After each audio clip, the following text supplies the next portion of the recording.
Attention!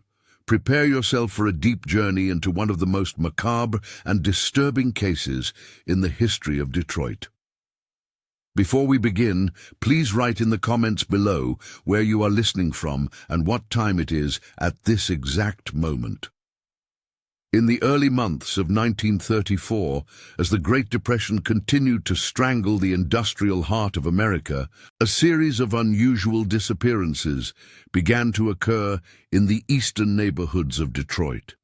The first to vanish was Eleanor Whitman, a 32-year-old seamstress who had recently lost both her job at the garment factory and her husband to pneumonia within the span of 3 months. According to neighbors who lived in the same boarding house on Gratiot Avenue, Eleanor had become increasingly withdrawn following these twin tragedies, speaking only when necessary and often skipping meals despite her already thin frame. What the initial police report failed to mention, but was later discovered in the personal journal of Officer Thomas Cleary, was that Eleanor had begun attending meetings at a new establishment that had opened its doors just 6 blocks from her residence. The building, a former furniture warehouse that had closed in 1929 after the market crash, had been quietly purchased and renovated by a group calling themselves the Fellowship of Divine Sustenance. Their arrival in the neighborhood had gone largely unnoticed amidst the daily struggles of Detroiters fighting to survive the economic collapse. Eleanor was last seen on February 18, 1934, walking toward the converted warehouse in the early evening hours. Her landlady, Mildred Hobson, would later testify that Eleanor had left with nothing but the clothes on her back and a small parcel wrapped in brown paper.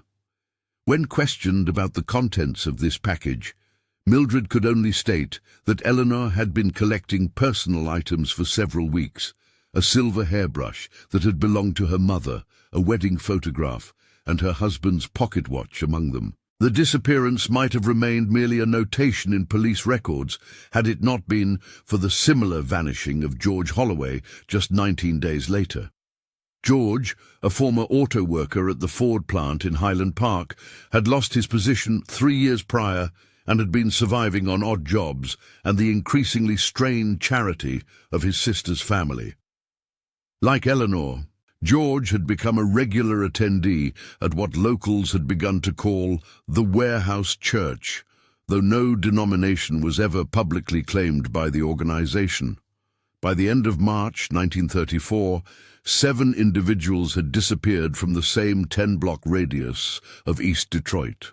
All shared several common factors: recent personal tragedy, economic hardship, and confirmed attendance at fellowship meetings. Yet despite these patterns, the Detroit Police Department conducted only a cursory investigation. According to archived departmental memos, the prevailing theory was that these individuals had simply left the city in search of work elsewhere, a common occurrence during those desperate years. What the authorities failed to recognize was the subtle web being woven by the leader of the fellowship, a man who introduced himself to new members as Brother Elias. No surname was ever provided, and later investigations would reveal that Elias was likely an adopted persona. Photographs recovered from a former member show a tall, slender man with deep-set eyes and prematurely silver hair, despite appearing to be no older than 45.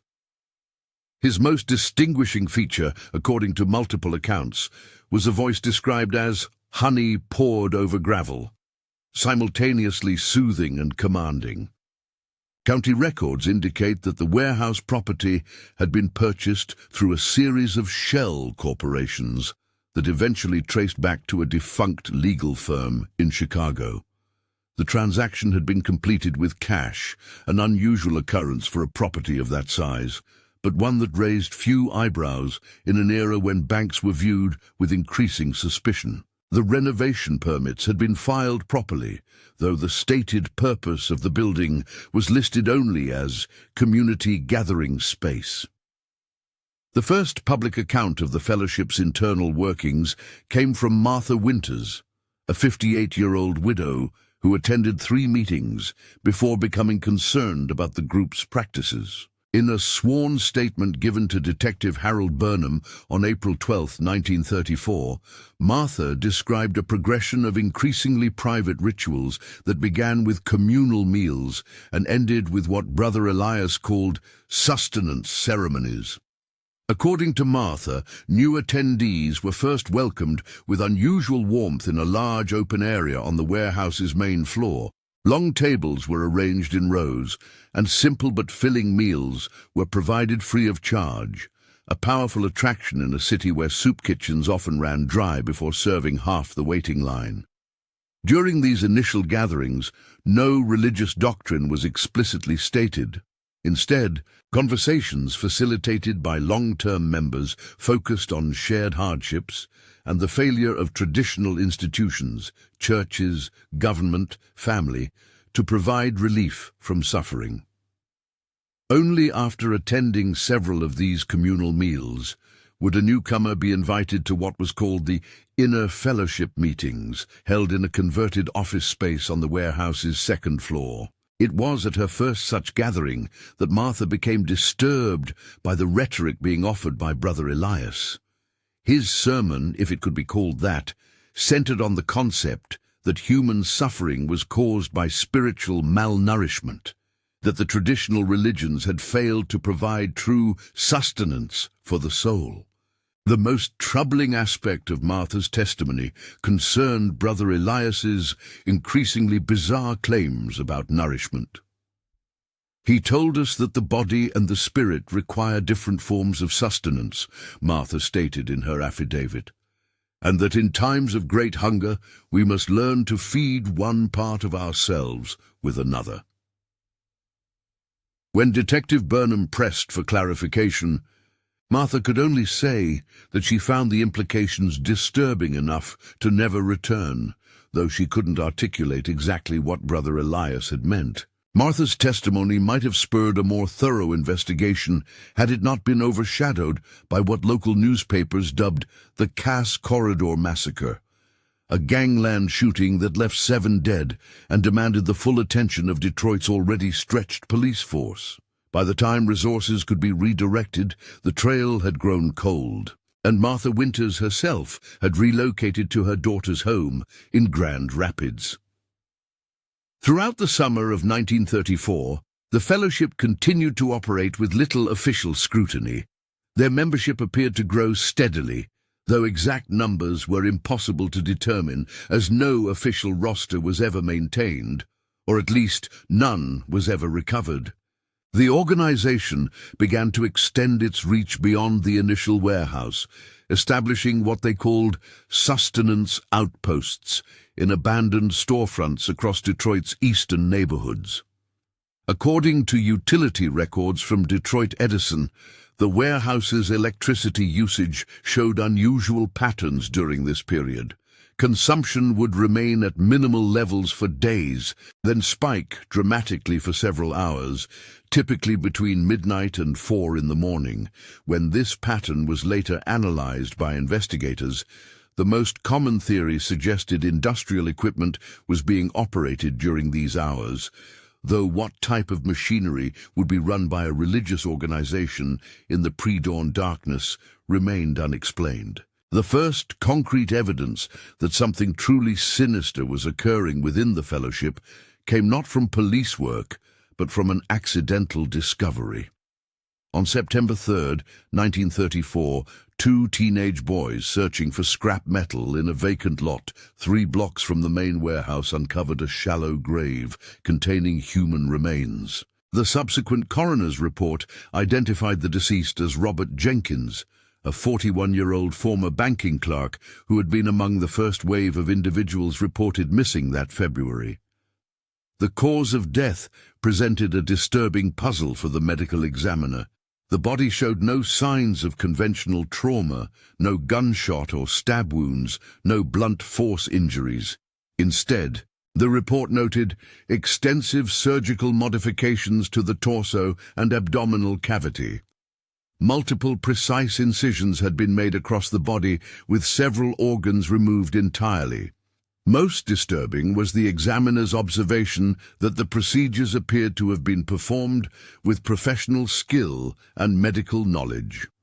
Within 24 hours of this discovery, a full investigation was finally launched. When police arrived at the warehouse with a warrant, they found the building completely abandoned.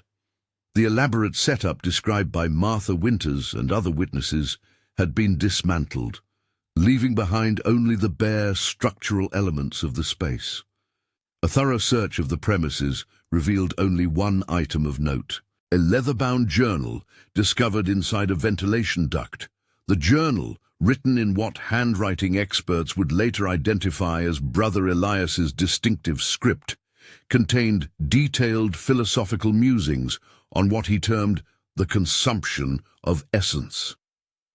The writings were complex and often contradictory, weaving together corrupted elements of Christian communion, ancient fertility rituals, and entirely original concepts about the transfer of spiritual energy through ceremonial consumption. According to the journal, Brother Elias believed that by consuming specific parts of a willing sacrifice, members of the fellowship could absorb not only physical strength, but spiritual resilience. The most disturbing passages suggested that these sacrifices were not simply symbolic, but literal, that fellowship members were persuaded to offer themselves as divine sustenance for their brethren. Even more unsettling was the journal's implication that these sacrifices were not always immediately fatal. Brother Elias had apparently developed a method of surgical extraction that allowed individuals to surrender portions of themselves over time. The journal contained crude diagrams of surgical procedures alongside theological justifications for these partial offerings, suggesting that the most devoted members might provide multiple gifts of sustenance before making their final communion. What remained unclear from the journal was how Brother Elias had managed to convince dozens of individuals to participate in such extreme acts.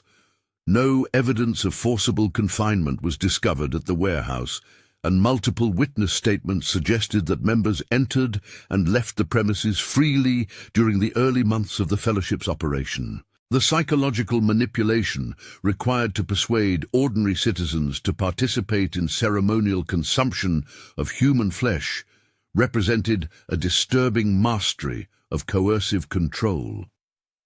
By the time a city-wide search was organized for remaining fellowship members, the group had vanished completely. The sustenance outposts were found similarly abandoned, with any documents or equipment removed. A bulletin was issued to law enforcement agencies across Michigan and neighboring states, but no confirmed sightings of Brother Elias were ever reported. What authorities did discover in the weeks following were additional burial sites scattered throughout Detroit's eastern districts.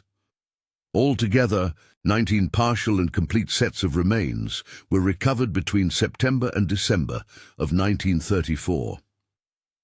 Forensic examination confirmed that all showed the same pattern of precise surgical modifications, though the specific organs and tissues removed varied between victims. Of the estimated 60 to 70 individuals believed to have been members of the fellowship, more than half were never accounted for. Whether they had fallen victim to the group's practices or had fled with the inner circle remained unknown. Family members of the missing reported that their loved ones had shown no signs of coercion or fear in their final communications. Many had expressed a sense of purpose and belonging that had been absent during their struggles with Depression-era hardships. The investigation might have continued indefinitely had it not been for the discovery of a second journal in November of 1934. This document was found not in Detroit, but in Cleveland, Ohio, hidden in the false bottom of a suitcase abandoned at a boarding house. The handwriting matched that of the first journal, confirming Brother Elias as the author. Unlike the philosophical musings of the first volume, this journal contained practical information, lists of members, details of ceremonies, and most critically, a loose timeline for the fellowship's planned migration. According to this second journal, Detroit had only been the first stage in Brother Elias's vision. The fellowship had planned from the beginning to establish itself, gather followers, and then move westward before authorities could fully comprehend the nature of their activities. The journal outlined a route through Chicago, Milwaukee, and eventually to the Pacific Northwest, where Brother Elias believed the fellowship could establish a permanent settlement in the remote forests of Washington or Oregon. The most disturbing revelation from this second volume was the evolutionary nature of the fellowship's practices. What had begun in Detroit was apparently only the initial phase of Brother Elias's vision. The journal described increasingly elaborate sustenance ceremonies that would progress beyond mere surgical extraction to what he termed the complete communion, a process through which members would be fully consumed, their essence thereby preserved within the collective body of the fellowship. Federal authorities were alerted to the fellowship's westward movement. But despite coordinated efforts across multiple states, no further trace of the group was ever officially confirmed. Unsubstantiated reports occasionally surfaced throughout the late 1930s, a similar group operating briefly in Duluth, Minnesota, unusual disappearances in western Montana, a compound dismantled near Seattle before any members could be apprehended. Yet none of these incidents could be conclusively linked to Brother Elias or the original Detroit Fellowship. The case remained open but inactive until 1953, when a retired Detroit police officer named James Weston began his own unofficial investigation, having been among the first responders to the discovery of Robert Jenkins's remains. Weston had never been able to put the case behind him. Using his pension to fund his research, he spent nearly 15 years tracking down rumors and following tenuous connections across the country. Weston's personal papers, donated to the Detroit Public Library after his death in 1968, suggest that he eventually traced the remnants of the fellowship to a small, unincorporated community in northern Idaho. According to his notes, he visited the settlement in the autumn of 1965, but found only a cluster of abandoned cabins surrounding a central meeting hall. Evidence suggested the site had been occupied until just months before his arrival. Among the items Weston recovered from the Idaho location was a faded photograph showing a group of approximately 30 individuals standing before the meeting hall. Though the image quality was poor, Weston believed he recognized several faces from the original Detroit membership. Most significant was the figure standing at the center of the group, an elderly but still imposing man with silver hair and deep-set eyes that matched the description of Brother Elias. The most unsettling discovery, however, was not the photograph, but what Weston found preserved in the root cellar beneath the meeting hall. His notes describe jars of various sizes, each containing preserved human tissue suspended in a solution he could not identify.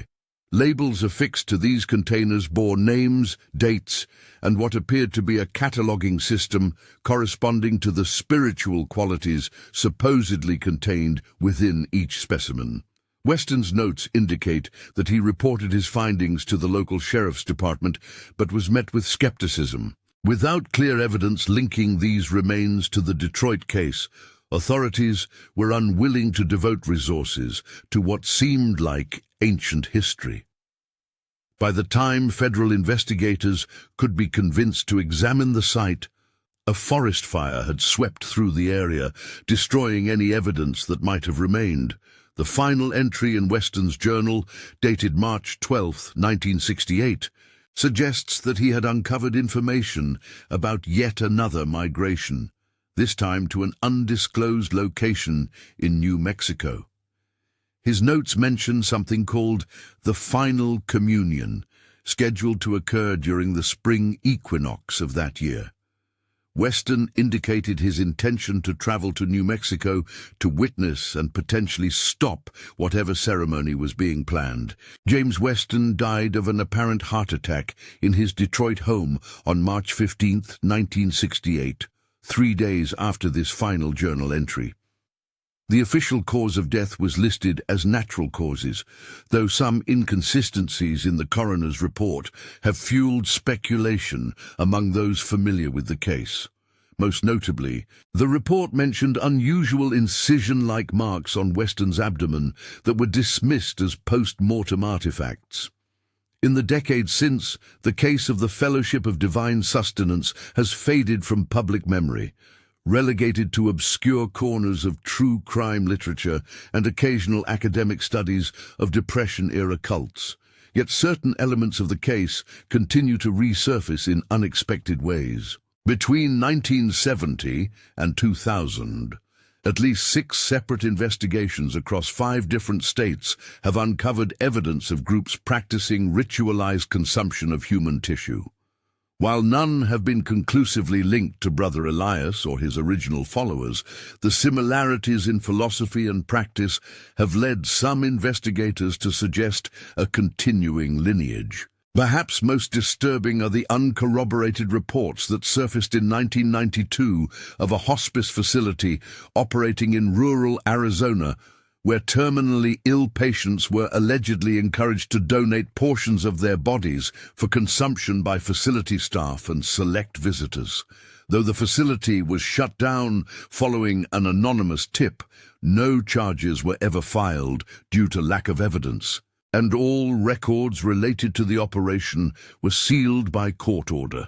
Whether the fellowship truly ended with the disappearance of Brother Elias from that Idaho compound, or whether its practices continue in some evolved form, remains unknown. What is certain is that during those desperate days of the Great Depression, when traditional institutions seemed to have failed and people hungered for both physical sustenance and spiritual meaning, one man created a twisted philosophy that transformed human connection into literal consumption. The warehouse that once served as the fellowship's headquarters was demolished in 1957 to make way for highway construction. Today, thousands of commuters pass daily over the ground where those first disturbing ceremonies took place, unaware of the dark history beneath their wheels. The eastern neighborhoods where fellowship members lived and ultimately disappeared have transformed through decades of economic cycles, with new generations replacing the old, the memories of what occurred there fading with each passing year. Yet in certain older establishments in Detroit's east side, longtime residents still occasionally reference the Hunger Church, or warn against seeking help from strangers during desperate times. These fragments of folk memory, passed down through generations, may be the last living testament to the Fellowship of Divine Sustenance and the terrible price it extracted from those who sought salvation during America's darkest economic hours. In the archives of the Detroit Police Department, the case files remain sealed under a restriction that expires in 2050. What additional information these records might contain, and why they were classified beyond the standard confidentiality period, remains a matter of speculation among historians and researchers of obscure criminal cases. And somewhere, perhaps, the philosophical descendants of Brother Elias continue his work, offering sustenance and salvation to the desperate, feeding on the faithful who offer themselves willingly, piece by piece, in the belief that their sacrifice serves some greater spiritual purpose. But the truth that the followers of Brother Elias never grasped, even as they surrendered parts of themselves to his vision, was that their consumption served no divine purpose. The fellowship fed not on spiritual essence, but on desperation itself, on the human willingness to accept any explanation, any community, any purpose, when the conventional world has failed to provide meaning or sustenance.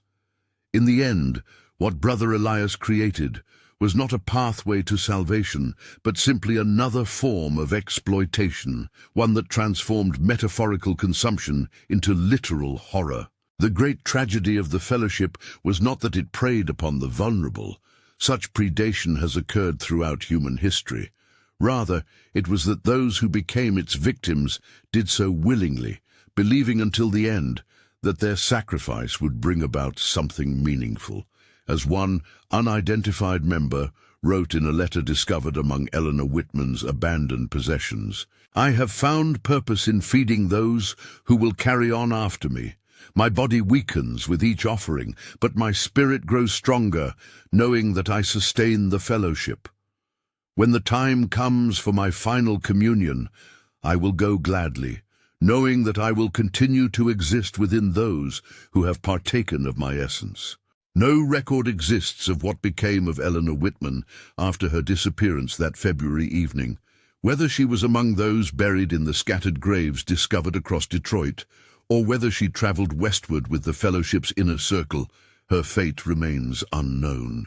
Her story, like those of so many who fell under Brother Elias's influence, ended the moment she walked through the warehouse doors carrying her small package of treasured possessions, offerings perhaps to the new faith that promised to feed her soul even as it consumed her body.